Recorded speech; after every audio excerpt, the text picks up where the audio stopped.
Sige. We would like to call in the lead office of this signing ceremony from the part of PhilHealth.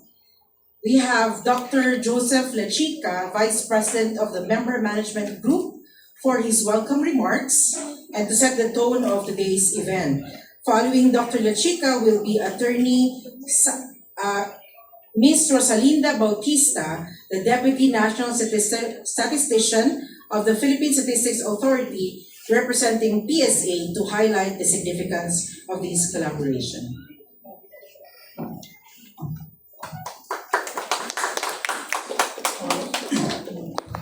Good morning, distinguished guests, partners, colleagues, and friends. On behalf of PhilHealth, it is my honor to welcome you all to this milestone occasion, the Memorandum of Agreement signing for PhilSys co-location and the integrated launch of the PhilHealth Check utility. Today, we celebrate not just the signing of an agreement, but the strengthening of a partnership between PhilHealth and the Philippine Statistics Authority. This collaboration brings us closer to our shared vision of a more inclusive, efficient, and secure service delivery for every Filipino. Allow me to extend a special welcome to our esteemed partners from the Philippine Statistics Authority, led by Yusek Claire Dennis Mapa, PhD, National Statistician,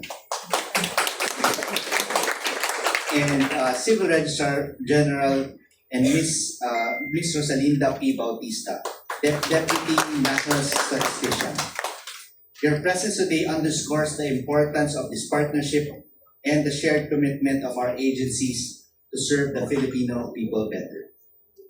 The PhilSys Collocation Initiative ensures that our members can conveniently register for the national ID right within the PhilHealth offices. This is a practical step toward accessibility, especially for those who may find it difficult to reach registration centers. By bringing services closer to the people, we affirm our commitment to inclusivity. At the same time, we proudly launched the PhilHealth Check utility, a digital innovation that integrates PhilSys data with our membership records. Through biometric liveness checks and seamless verification, PCU strengthens identity security, cleanses our database, and ensures that benefits reach the right people at the right time. These two initiatives, the PhilSys collocation and the PCU, are complementary reforms. Together, they symbolize modernization, accountability, and fairness. They also demonstrate the power of interagency collaboration in advancing the goals of the Universal Healthcare Act. As we move forward, let us remember that behind every system, every innovation, and every agreement are millions of Filipinos we serve. Today's event is for them, for the ordinary worker, the mother, the child, the elderly who rely on PhilHealth for protection and peace of mind. Once again, I warmly welcome all of you to this milestone event.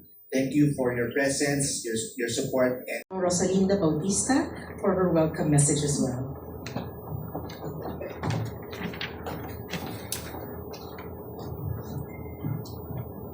Dr. Edwin Mercado, sir,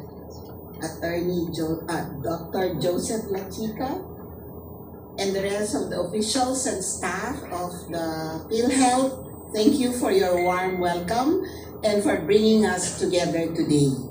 To our National Statistician and Civil Registrar General, Yusek Claire Dennis S. Mapa, the officials of the Philippine Statistics Authority, our stakeholders and members of the media, a pleasant morning to everyone. Magandang umaga po sa inyo. We are pleased to be here, not only as guests, but as partners in a shared effort to improve the delivery of public services to our fellow Filipinos. From the early stages of the national ID system, PhilHealth has always been a steadfast and a reliable partner. Their usual support and openness to innovations have contributed significantly to advancing the use of the national ID system. In real and service-oriented applications, particularly in the healthcare sector, where accurate and efficient identification really matters. And today, we see that in every concrete terms. Through co-location, Filipinos can now access both PhilHealth and national ID services in one place. The PhilHealth Check utility, which has been successfully integrated with the National ID Authentication Service, is envisioned to make the identity verification of PhilHealth members more reliable and consistent. What we will witness today is a meaningful reflection of how far our partnership has grown. It is a clear example of what can be achieved when agencies align their efforts and priorities towards a common goal. And for us, that goal is making services more accessible, efficient, and responsive to the needs of our kababayan.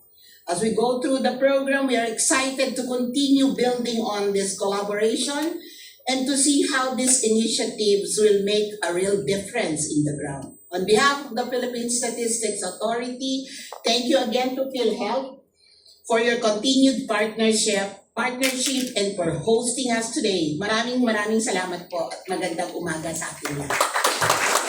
Stakeholders present this morning. From the end of PSA, of course, we have mentioned Yusek Claire Dennis Mapa, our national statistician and civil registrar general in front. And of course, from Rosalinda Bautista, our deputy national statistician. We also have Ms. Marela Lovely Andres, assistant national statistician. Attorney Henedine Palabras, assistant national statistician. And Attorney Elizer Ambatali, Director 3 from the Legal Services, also from the PSA. And welcome also to the rest of the technical staff and officers from the PSA here with us. On the part of PhilHealth po, allow me to introduce to you our officers and leaders of the corporation, led by our President and Chief Executive Officer, Dr. Edwin M. Mercado, right in front of us. Also present is our Vice President, the one who gave us the welcome message, Dr. Vice President Joseph Lachica from the Member Management Group. We also have our Senior Manager from the Corporate Marketing Department, Mr. Ray Balenya with us. And the rest of the officers and Undersecretary and National Statistician and Civil Registrar General from the Philippine Statistics Authority, Dr. Claire Dennis S. Mapa, for his message.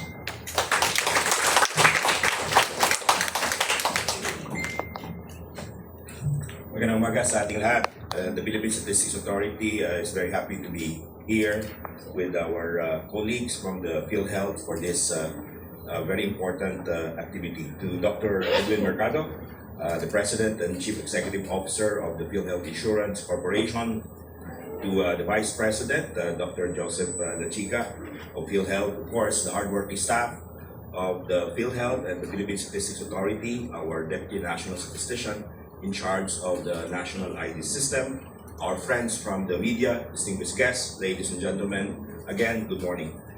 Today marks a very significant milestone in our shared journey toward a more inclusive, more efficient, and digitally empowered Philippines.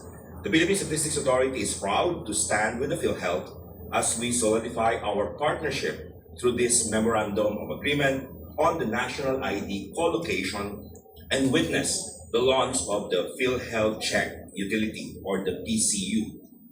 When we embarked on the nationwide implementation of the National ID system, our vision was clear, and that is a foundational identification system that would streamline transactions, eliminate red tape, and ensure that social services reach every Filipino seamlessly.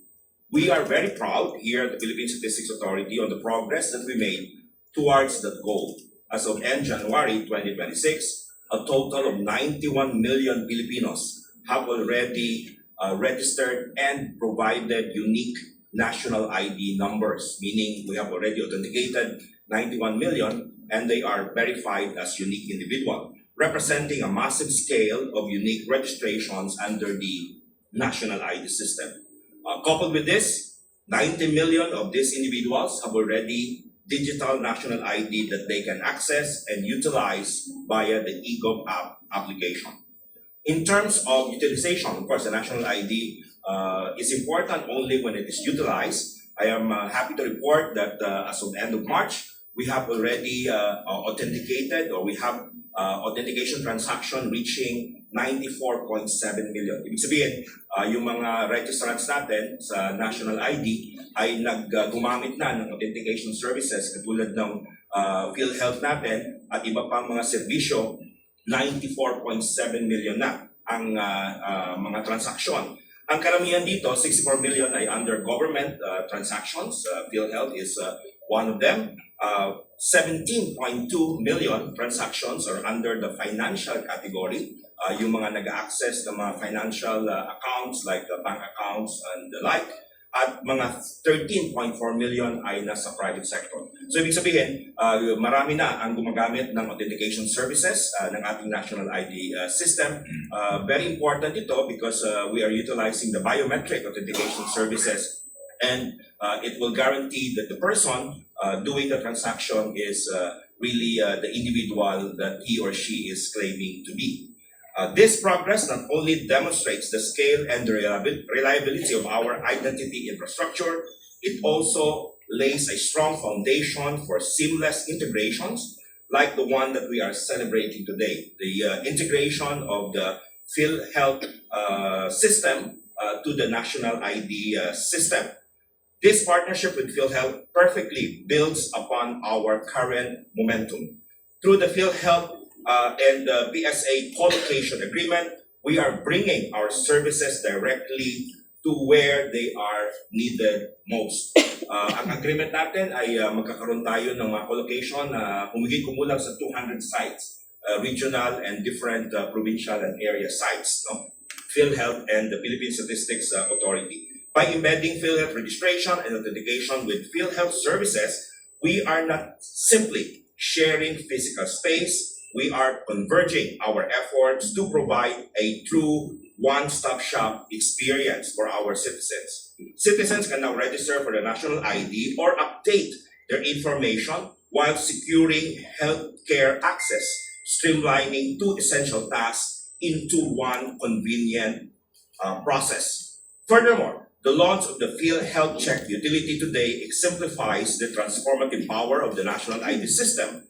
Reliable identity verification through our biometric system is the absolute core of equitable healthcare access. By leveraging the secure registry of the national ID system, PhilHealth can guarantee that the right services and the right benefits reach the right individuals. For too long, accessing basic healthcare benefits meant navigating a maze of paperwork and redundancy. Ngayong araw, today, we take a massive step to change this. I would like to extend my deepest gratitude to the team of Dr. Mercado and the entire PhilHealth management for your unwavering support and your shared commitment to this innovation, integrating the PhilHealth system with the national ID system. This memorandum of agreement and the launch of the PhilHealth Check utility are our bold declaration that the Filipino deserves better, faster, and more dignified public service. Today proves that when government agencies break down silos and integrate our technologies, the ultimate winner is the Filipino people. With the national ID system and PhilHealth working as one, we are building a healthier, more inclusive, and digitally empowered Philippines. Again, maraming salamat sa PhilHealth at magandang umaga sa atin. Location. We now call on Dr. Edwin M. Mercado, our President and Chief Executive Officer, to deliver his message.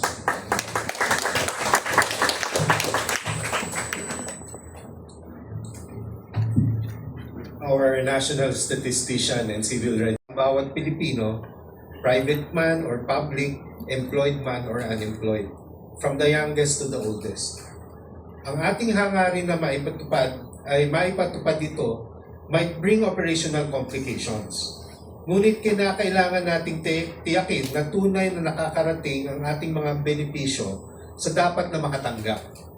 This ensures accountability by strengthening identity verification and improving data accuracy, we are taking firm steps to clean and modernize our system. The signing of the Memorandum of Agreement for PhilSys co-location and the launch of the PhilHealth Check Utility or PCU reflect how PhilHealth and PSA are strengthening our partnership to ensure that every peso of the health fund reaches the Filipino. Kaugnay nito, we are launching the PhilHealth Check Utility, a key step in strengthening the integrity of our membership data. By integrating PhilSys data, PCU allows us to verify identities real-time, perform biometric checks, and ensure that records are accurate and up-to-date. This enables us to prevent duplications, strengthen safeguards, and protect the health fund while ensuring that benefit reach the right people at the right time. Importantly, this system is already integrated into key programs such as Yakap and Gamot, our primary care program, helping streamline the patient journey from consultation to access to medicines. And soon we will expand it to also include PCU verification wherever there are touch points like the hospitals, dialysis centers, ambulatory surgery centers, and all accredited facilities to PhilHealth. Beyond technology, we are strengthening our system through trust and partnership, offering convenience that is secure, accessible, and responsive. Isang karaniwang karanasan nating mga Pilipino ay ang hanapan tayo ng iba't ibang ID. Nandiyan na ang passport, driver's license, senior citizens, TIN.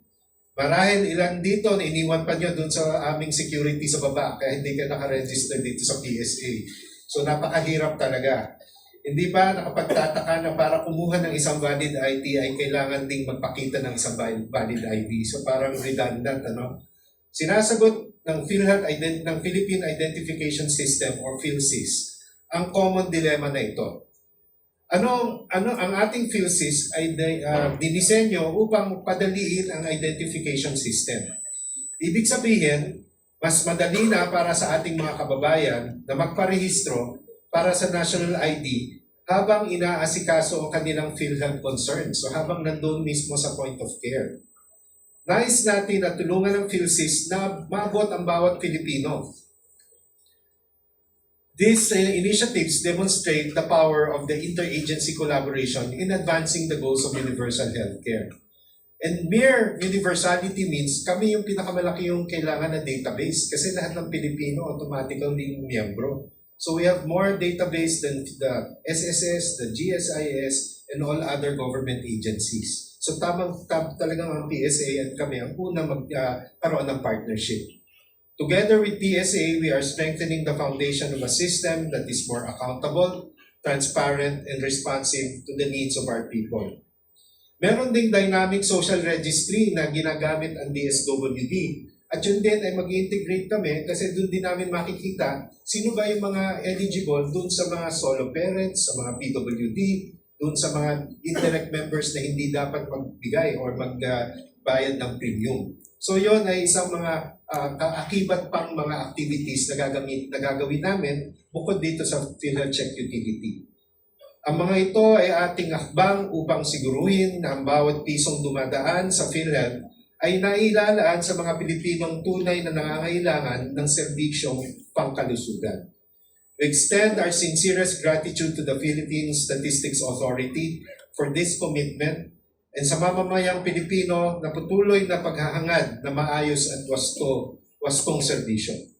Makakaasa kayong patuloy nating binubuo ang PhilHealth na mabilis, patas at mapagkakatiwalaan. Maraming salamat po. Fix their signatures on the Memorandum of Agreement to finalize and formalize our Memorandum of Agreement between PhilHealth and the Philippine Statistics Authority.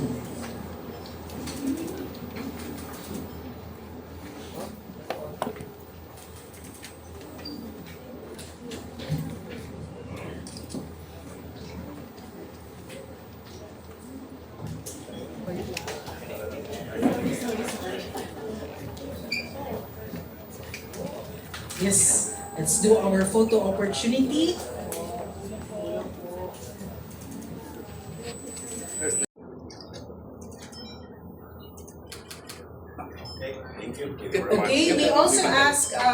sirs, our and of course, isang yakap. Picture yan, alam na alam ng PSA.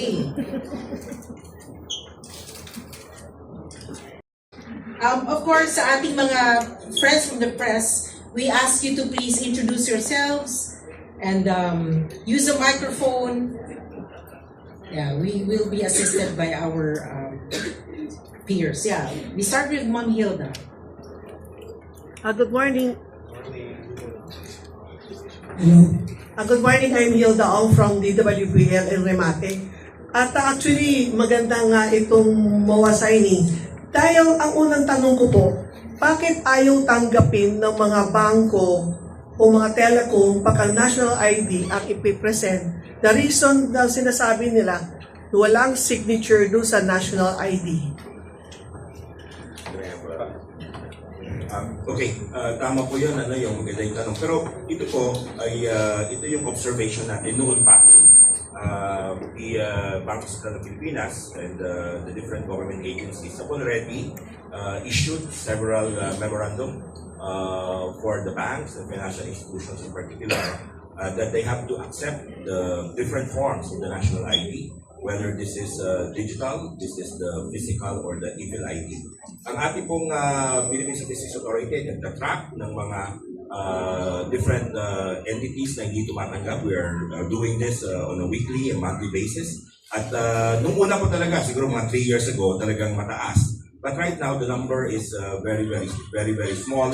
And if you do transaction and if there's still issues like this, we welcome yung mga information na to at ito po ay pinag-uusapan ng Philippine Statistics Authority at ang Bangko Sentral ng Pilipinas. Kasi yung instruction sa mga banks ay kailangan nilang tanggapin yung different forms of the national ID.